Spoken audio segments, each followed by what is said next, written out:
this is Dave with Blue Line Battle Sports, and today we're just going to go into getting into Airsoft when you're ready to buy into Airsoft. Best way to get into Airsoft, honestly, if you've never played before, is to go to a field and rent. Check it out, see if you like it. If you like it, cool. Then get out there, get your stuff, right? Let's go play. If you don't, then when you rent, you can just walk away from it, and it is what it is. You tried it. If you didn't like it, you didn't like it. But what I'm focused on today is actually getting into Airsoft once you're ready to buy into the sport. Now, a lot of people ask me when I'm at the field, what's the best gun? What do you think's the best gun? What should I do for a good gun, et cetera, et cetera, et cetera. There's a lot of options out there. There's a replica of almost every firearm out there that you can imagine. I mean, there's tons. There's AKs and H&Ks and M4s, especially a lot of M4s. There's some PDWs, MP5s, 7s, 9s. They're all out there, right? There's a bunch of things you can do. So this isn't about what's the best. This is just this is a loadout that I was looking at as a getting started loadout. Now, a while ago, I did one for about $250, and the world's changed quite a bit with pricing and inflation and tariffs and all this other stuff we see in the news, and I'm not really here to discuss that. It's just prices have gone up. You're not getting into Airsoft for $250. I mean, technically, you can get an Airsoft for under $250 if you don't want extra magazines or whatever, but to have something that you're actually going to have fun with, we're looking between $300 and $350. It's just a more expensive world than when I did that video 10 years ago.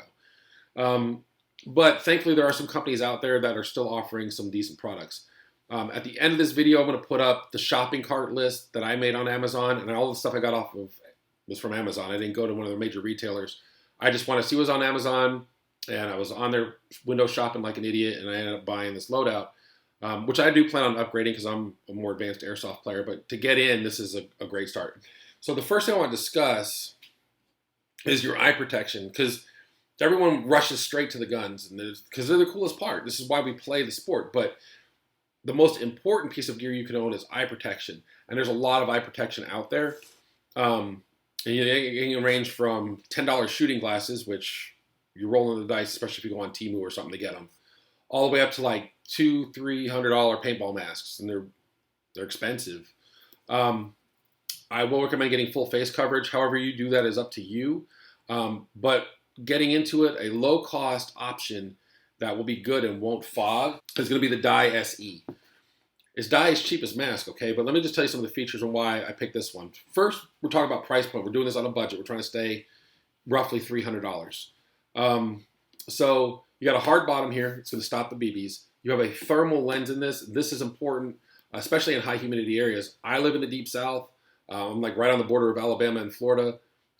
It gets freaking humid here. We're close enough to the Gulf to where we get some of that Gulf breeze, but it just keeps the humidity right here, man. It's like the worst place possible for humidity is where I live. It's awful. I have never had a problem fogging with a dye mask. Point blank period. I usually run the I4s or I5s. I have both sets, just depending on my loadout for that day. They don't fog. These don't fog. They're thermal. They're hard. They're ANSI rated. BBs aren't going to penetrate it. So even if it's a little rainy out, I'm still not fogging, and that is a plus. So the goggles don't have to come off my face on the field. And I've got the hard protection. But the con to this is this won't. When you try to get down behind your replica, this is not going to give. So you're not going to get that cheek weld that you want if you're used to regular shooting. It's just not. You're going to have to walk your BBs in. That's the downside to it. But overall, if you're just getting started, $50 gets you solid eye protection. That's going to keep your eyes in your head, your teeth in your mouth, and it's not going to fog on the field. So now we're going to get to the gun or the replica, the Airsoft replica. Personally, I went with Lancer Tactical. Their Gen 2s are a very plain gun. No frills, no MOSFET, no nothing. It's got a gearbox, a trigger, a barrel, and it works. I have a PDW build I'm doing in the future, so I went with the Battle X. As you can see, there's already a tag on it. I took it out to play before I upgraded it, just because I was curious, and I'll probably do a review on this. It's an older Airsoft replica. And I also put a tracer on here. You're not going to get this. You're just not going to get this with the gun. This is my own personal thing. But other than that, it's bone stock. I took it out for a night game. I had a lot of fun with it. Again, some of the features on it. It's an Airsoft. It's a very simple Airsoft gun. It comes with its own magazine. Trigger pull's decent on it. You got your safety lever. There's a lot of great features on this gun. You guys flip up sights. They're adjustable, but they're not mag pull. They come right back down if they burst into something. So be aware of that. You've got a collapsible stock. It just pops out with the push of a button. Your battery compartment's easy to access. It's right here. So, it also comes with Dean's connected. So you can use Dean's connectors, which is nice. It also does, mine came with an adapter where I can actually put one of the Tamiya plugs on there. So I will tell you this, if you use anything other than a 7.4 in this particular Airsoft replica, you're going to have problems long term. You can burn your trigger contacts because there's no MOSFET in here.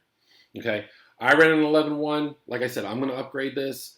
I was really happy with the performance of it, but I did have overspin, so sometimes I was getting double shots. So it's not equipped to handle an 11.1 LiPo. It's just not. So get yourself a 7.4 if you're going to get something like this, or any of the other Gen 2s, because none of them have MOSFETs in them. That's the whole point of these. That's why the cost is what it is.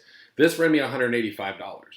That's really cheap for an Airsoft gun, but the best part about it is, because it's a blank canvas, I'm not feeling guilty like tearing apart a Crytac or another higher end gun to make it HPA. This is so basic that it's designed to be upgraded. And there's a lot you can do. MOSFETs are not expensive if you want to keep it in an AEG. You can get faster gear sets, faster motors. You can do whatever you want to this. But honestly, if you get in the sport and you keep up with it, there's a lot you can do with this. That's one of the best things about the Gen 2s is they start at an affordable price point. And then if you want to upgrade it, if you just love your Airsoft replica, you like the feel of it, the weight, whatever, you can just upgrade these. And there's no like, well, I'm getting rid of this piece to get that piece, or I'm trying to upgrade. No, man, this thing is blank. You're like, I just want 16-1 gears, or God forbid a DSG. You can throw that in. Oh, I want a MOSFET. Throw that in. I want a high torque motor. Throw that in. And the next thing you know, you've built something that you're comfortable with, doesn't break the bank. You can do it over time. And it's just overall really, really nice replica. And I'm happy with this. Now, I mentioned it came with one magazine, one 120-round magazine, which isn't much for a walk-on game. It doesn't come with a high cap. You're not getting one in the box. So what I ended up doing is I, again, scoured Amazon, and I found these magazines. There's 3 of them for $45. That's not bad.